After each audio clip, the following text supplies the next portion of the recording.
ದರ್ಶನ್ಗೆ ಸ್ಯಾಂಡಲ್ವುಡ್ನ ಮತ್ತೊಬ್ಬ ನಟನ ಕಂಟಕ ಶುರುವಾಗುತ್ತಾ. ಚಿಕ್ಕಣ್ಣ ಬಳಿಕ ನಟ ಯಶಸ್ನಿಂದಲೂ ಹೇಳಿಕೆಯನ್ನ ದಾಖಲು ಮಾಡಿಕೊಳ್ಳಲಾಗಿದೆ. ನೋಡಿ, ದರ್ಶನ್ಗೆ ಒಂದಲ್ಲ ಒಂದು ರೀತಿಯಲ್ಲಿ ಕಂಟಕಗಳು ಎದುರಾಗ್ತಾ ಇದೆ. ಅದು ಜಾಸ್ತಿ ಆಗ್ತಾ ಹೋಗ್ತಾ ಇದೆ.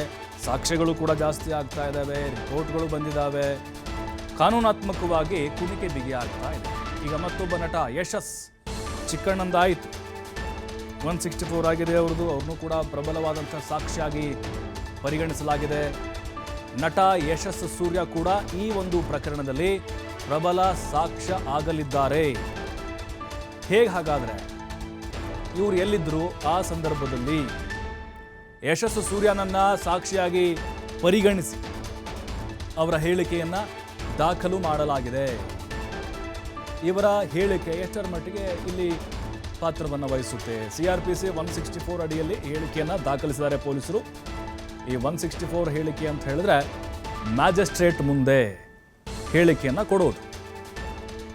ಇದೇ ಹೇಳಿಕೆ ಮುಂದಿನ ದಿನಗಳಲ್ಲೂ ಕೂಡ ಆಮೇಲೆ ಅವಶ್ಯಕತೆ ಬಂದಾಗ ಮತ್ತೆ ಅದನ್ನು ತೆಗೆದುಕೊಳ್ಳಲಾಗುತ್ತೆ.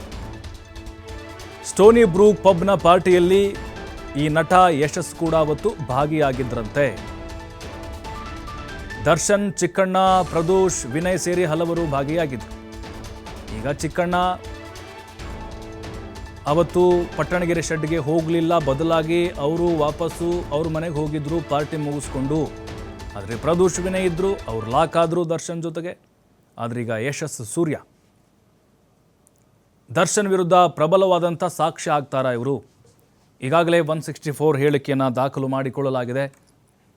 ಅಂದರೆ ಸಹಜವಾಗಿ ಇವರು ಕೇಳುವಂಥ ಪ್ರಶ್ನೆಗಳು, ಅವತ್ತು ಸ್ಟೋನಿ ಬ್ರೂಕ್ಸ್ ಪಬ್ ಏನಿದೆ ಅದರಲ್ಲಿ ಪಾರ್ಟಿ ಮಾಡುವಂಥ ಸಂದರ್ಭದಲ್ಲಿ ಯಾರ್ಯಾರಿದ್ರಿ, ಏನೇನು ಚರ್ಚೆ ಆಯಿತು, ಕೊಲೆ ವಿಚಾರ ನಿಮಗೇನಾದರೂ ಗೊತ್ತಿತ್ತಾ, ಅಥವಾ ಆರೋಪಿಗಳೇನಾದರೂ ಹೇಳ್ಕೊಂಡಿದ್ರಾ, ನಿಮ್ಮನ್ನು ಶೆಡ್ಡಿಗೆ ಬಾ ಅಂತ ಕರೆದಿದ್ರಾ, ಅಥವಾ ಈ ಕೊಲೆ ಆದಮೇಲೆ ನಿಮಗೆ ವಿಚಾರ ಹೇಗೆ ಗೊತ್ತಾಯಿತು?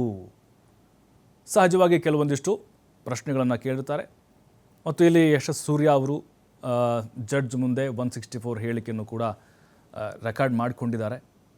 ಅಂದರೆ ಅವರು ಆ ಸಂದರ್ಭದಲ್ಲಿ ಎಲ್ಲಿದ್ದರು ಅಂದರೆ ಆ ಸ್ಟೋನಿ ಬ್ರೂಕ್ಸ್ ಪಬ್ನಲ್ಲಿ, ಅಲ್ಲಿಂದ ಎಲ್ಲಿಗೆ ಹೋದರು, ಜೊತೆಗೆ ಅಲ್ಲಿ ಏನೇನಾಯಿತು, ಈ ಸೇಮ್ ಟು ಸೇಮ್ ಚಿಕ್ಕಣ್ಣ ಇದ್ದಾರಲ್ವ, ಅದೇ ರೀತಿಯಾಗಿ ಇವರ ಹೇಳಿಕೆಯನ್ನು ಕೂಡ ದಾಖಲು ಮಾಡಿಕೊಳ್ಳಲಾಗಿದೆ. ಅಂದರೆ ಪ್ರಬಲವಾದಂಥ ಸಾಕ್ಷಿ. ಈಗ ಚಿಕ್ಕಣ್ಣ ಆಲ್ರೆಡಿ ಆಗಿದ್ದಾರೆ, ಈಗ ಮತ್ತೆ ಪರೇಡ್ ಇರುತ್ತೆ, ಅವರಿಗೆ ಐಡೆಂಟಿಫಿಕೇಷನ್ ಪರೇಡ್ ಇರುತ್ತೆ. ಇವ್ರಿಗೂ ಅದೇ ಥರ ಪ್ರಕ್ರಿಯೆಗಳನ್ನು ಮಾಡಲಾಗುತ್ತೆ. ಈಗ ಜೈಲಲ್ಲೇ ಹೋಗಿ ಒಂದು ಡೇಟನ್ನು ಫಿಕ್ಸ್ ಮಾಡಿಕೊಂಡು ಅವ್ರನ್ನ ಕರೆಸಿ, ಅಂದರೆ ಈಗ ಚಿಕ್ಕಣ್ಣ ಅಥವಾ ಯಶಸ್ಸು ಇವ್ರನ್ನ ಕರ್ಕೊಂಡು ಹೋಗಿ, ನೋಡಿ ಅವತ್ತು ಸ್ಟೋನಿ ಬ್ರೂಕ್ಸ್ನಲ್ಲಿ ಪಾರ್ಟಿ ಮಾಡೋಕೆ ಇದ್ದಂತಹ ಸಂದರ್ಭದಲ್ಲಿ ನಿಮ್ಮ ಅಕ್ಕಪಕ್ಕ ನಿಮ್ಮ ಮುಂದೆ ಯಾರ್ಯಾರಿದ್ರು, ಈ ಆರೋಪಿಗಳಲ್ಲಿ ಗುರುತು ಹಿಡಿಯಬಲ್ಲಿರಾ ಅಂತ ಕೇಳ್ತಾರೆ. ಇವರಿದ್ರು ಈ ಥರನಾಗಿ ಐಡೆಂಟಿಫಿಕೇಷನ್ ಪರೇಡ್ ಇರುತ್ತೆ.